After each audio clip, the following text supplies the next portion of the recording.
Graças e paz a todos. Esse vídeo, a razão desse vídeo, eu vou tentar aqui, com brevidade, responder aos questionamentos da pessoa que comentou lá no meu vídeo, explicando Deus para os ateus 2. Né? Se de uma maneira geral assim, lá tem os questionamentos dele, eu quero agradecer muito, né? Ele ter comentado lá no vídeo, tá? Obrigado mesmo, de coração, verdade. Tá? Então estão lá os questionamentos dele e eu fiz as respostas lá, né, por escrito. Aqui eu vou fazer assim de uma maneira mais genérica, mais geral, só pegando alguns pontos que eu acho mais importante aqui do questionamento dele. Né? Eu não vou citar o nome dele aqui, porque ele não, né? Eu não pedi também, não perguntei, mas eu acredito que ele não queira aqui, né? Se ele quiser, ele fala, quem sabe, né?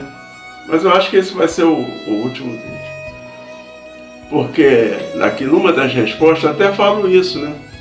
Que talvez eu não tivesse a argumentação suficiente para convencê-lo, tentar convencer, né? Ele, do meu ponto de vista, né?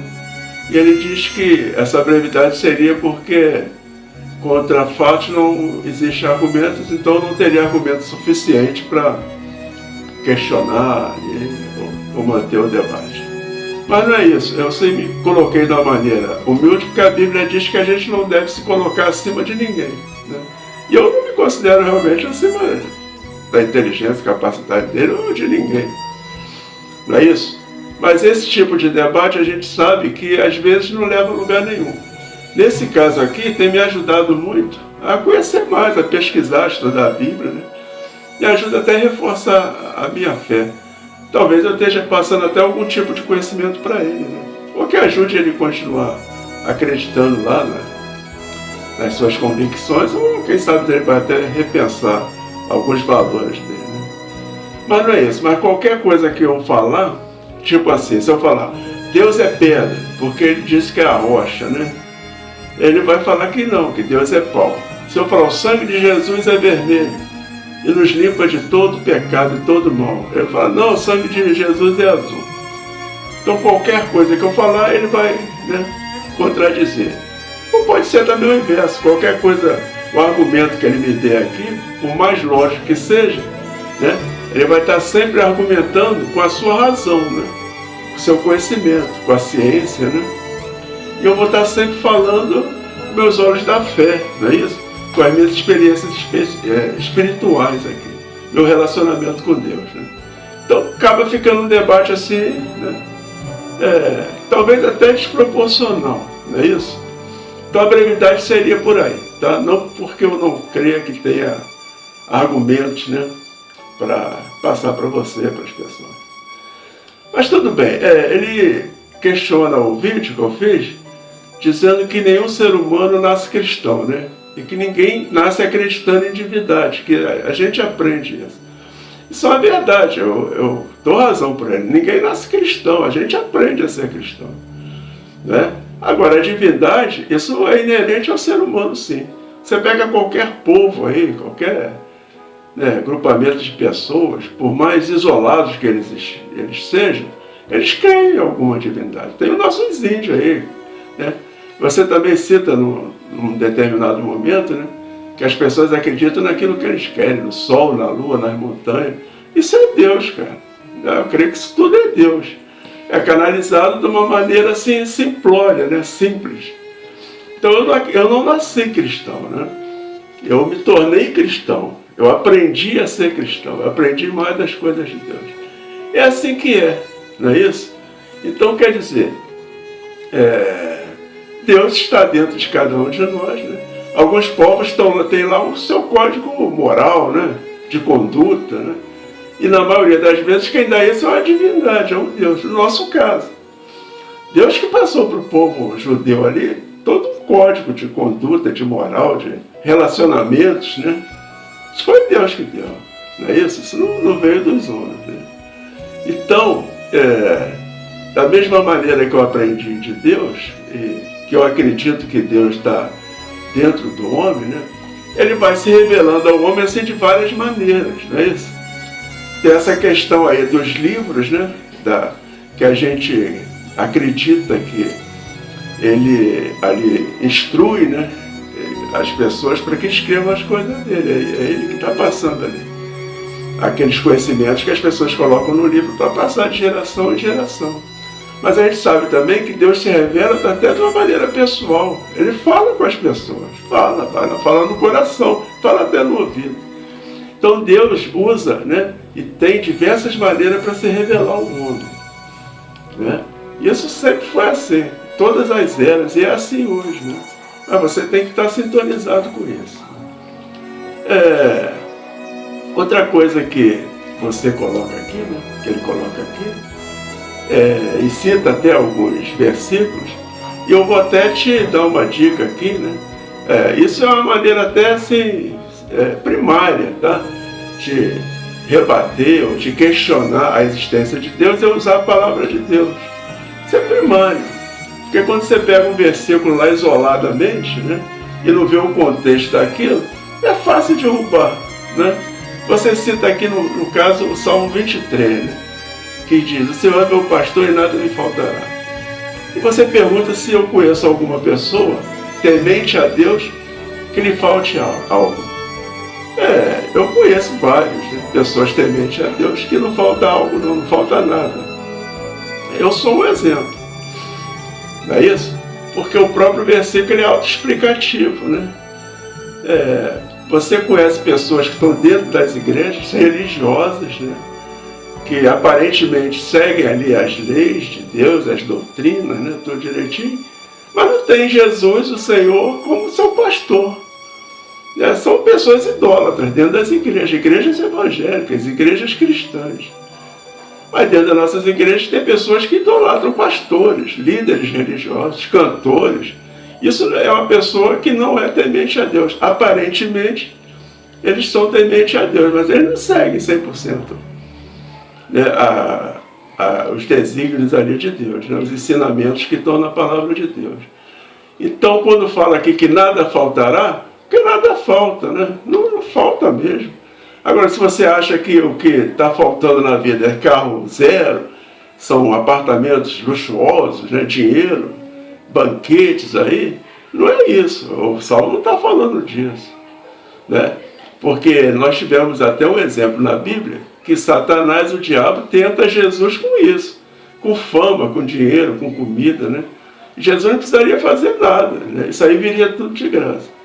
Então, se você olhar alguém que está tendo tudo isso aí de graça, você já sabe de onde está vindo, né? E você cita ali que os judeus foram mortos, né, exterminados ali na Segunda Guerra. Uma das maravilhas desse Deus que a gente serve é que ele é um Deus que te dá liberdade. Ele te dá liberdade de escolha, né? Nós fazemos as nossas escolhas, não é isso? Agora, todas as nossas escolhas têm consequências. Você escolhe coisas boas, as consequências serão boas. Você escolhe coisas mais ruins, as consequências serão ruins, né? Tudo de ruim que aconteceu e acontece com o povo judeu veio de acordo com a desobediência deles. A palavra de Deus diz isso. Lá tem os motivos por que acontece isso. Tem que ir lá e ver o que está acontecendo, né? Você cita também que os países mais religiosos do mundo são os que mais sofrem com esse vírus que está aí, né? Esse vírus mortais que está matando tanta gente hoje aí. Tudo começou com um vírus que entrou no homem lá no Jardim do Éden, né? Lá no jardim que você diz que Deus errou ali, que Deus foi burro. Porque ele colocou o diabo lá, o Satanás, que tinha milhares de anos de experiência em fazer o mal. Ele colocou ali o homem, né, o casal, que tinha acabado de ser formado, né, não tinha experiência nenhuma.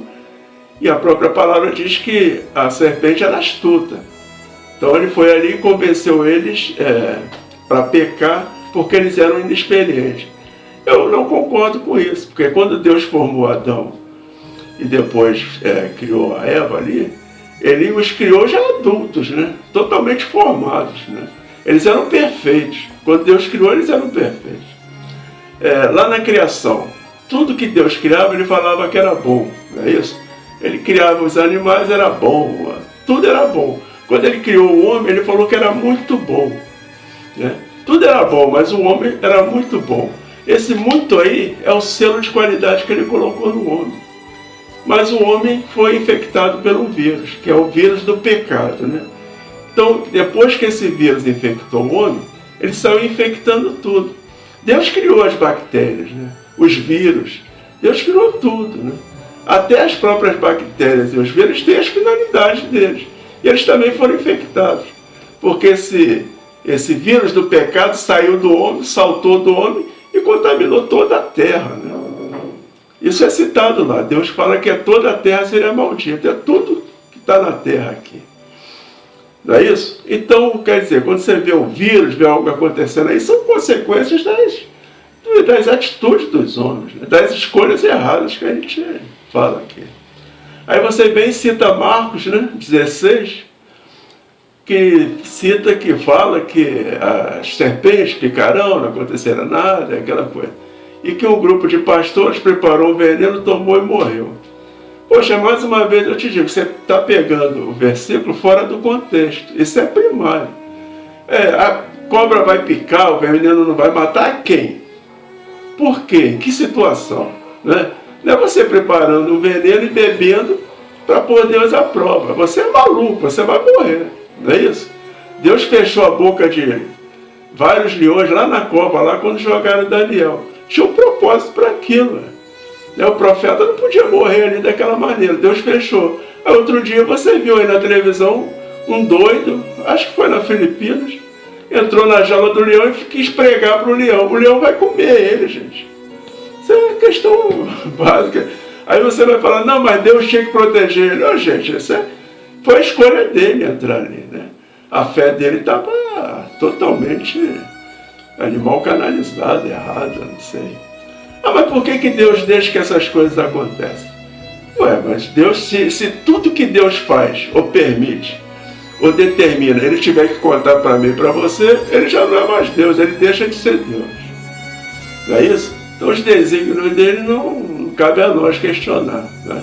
É igual vem aí um manual, a gente compra um celular, um micro-ondas, vem lá o manual explicando como é que você vai usar. Mas o cara que inventou, que fabricou, ele não diz ali que é assim, que as ondas, não explica nada disso. A Bíblia é exatamente isso. É o manual do homem. Ele diz como é que o homem tem que funcionar, vai funcionar. Para que tudo vá bem nessa terra, ele viva bem, lá está dizendo o que ele tem que fazer. Agora, como é que ele foi feito, o que Deus imagina, isso cabe ao construtor, né? Aquela pessoa que fez lá, pô, amor. Não nos cabe questionar. Mas se é a maneira simplória que você fala, não, mas as coisas de Deus são simples mesmo. A gente que quer complicar as coisas aí, não é isso? Então Deus não é religião. Todas as vezes que você vê um religioso pondo Deus à prova, você pode saber que as coisas vão dar errado, não é isso? Vai dar muito errado, né? Você até me exorta aqui que eu aprecio o universo, né? A beleza que tem no universo, né? A perfeição, né? A longevidade, não é isso? Isso toda vez que eu faço isso, eu estou ouvindo Deus. Eu estou me maravilhando com as coisas de Deus, né? E você falou certo aqui, usou a palavra certinha, apreciar, não é só olhar, né? Ver. Tem que apreciar, tirar um tempo e se maravilhar com tudo isso que Deus construiu e fez e colocou aí para nós, né? Outra coisa, você acha que Deus também não faz as coisas para você? Faz, ó. Quando você acorda de manhã, abre o olho, Deus que fez isso, você respira, né? Foi Deus que te deu. As coisas básicas Ele vai suprir, né? Para todos nós. Porque lá a palavra de Deus já diz que Deus colocou o sol para todos, os justos e os injustos, né? Eu creio, eu tenho o sol. Você não crê, você tem o sol, né? Mas além disso, né, aí tem outras regras básicas que você vai conhecer dentro da palavra. Não é isso? Você cita também aqui que a Bíblia não é verdadeira, porque ela ali narra a história, né? A caminhada de um homem que tem 5.000 anos, 5 e pouco, 6.000 anos, né? Uma terra jovem, né? E que quando se cava aí tiram fósseis de milhares, milhões de anos. Isso prova que a Bíblia mentiu. Não.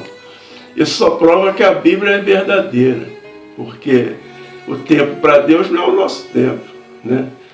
Então, quer dizer, Deus já estava aqui muito antes. Quando aqui nos Evangelhos fala que a Igreja de Cristo, né, ela já tinha sido idealizada por Deus antes da fundação do mundo, foi antes da restauração desse mundo que nós estamos vivendo.